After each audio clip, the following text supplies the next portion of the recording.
কি পরোটা করবে? যেটা নেবে সেটাই করব। তাহলে পরোটা করে দাও একটু। মাখছি খাটের ওপর বসেই মাখছি, এত ঠান্ডা ঠান্ডা প্রচন্ড মাটি, ওই জন্য খাটের ওপর বসেই মেখে নিচ্ছি। না ঠিক আছে করো। তাই প্রিয় বন্ধুরা, তো দেখেইছো সকালে উঠে আটাটা মেখে নিলাম।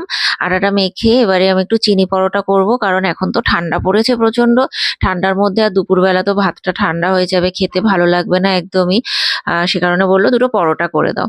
তো চিনির পরোটা করার জন্য দেখো বেলে নিয়েছি, আর বোতলের মধ্যে ওরকম আটাটা রাখাতেও যে কি সুবিধা হয়েছে না, সেটা আর বলে বোঝানোর নয়। তোমরাও কিন্তু করো, আমি রিকোয়েস্ট করছি তোমাদেরকে।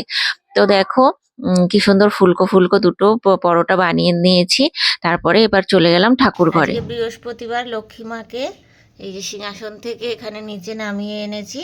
মাকে আজকে সুন্দর করে পরিষ্কার করব, করে মাকে স্নান করিয়ে, ঠাম্মা তো ঠিকঠাক করে পারে না, এখন অনেক বয়স হয়ে গেছে, তাই ভাবলাম আজকে আমিই করে নিই।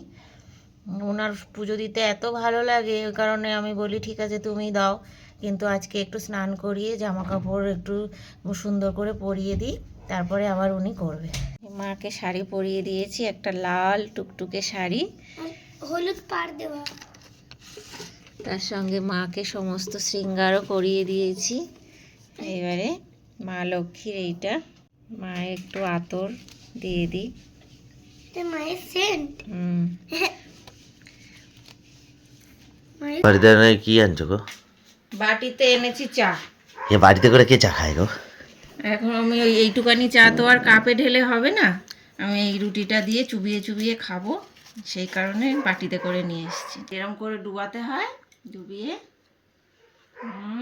মাকে স্নান করিয়ে সুন্দর করে সাজিয়ে গুজিয়ে আবার নিচে চলে এলাম।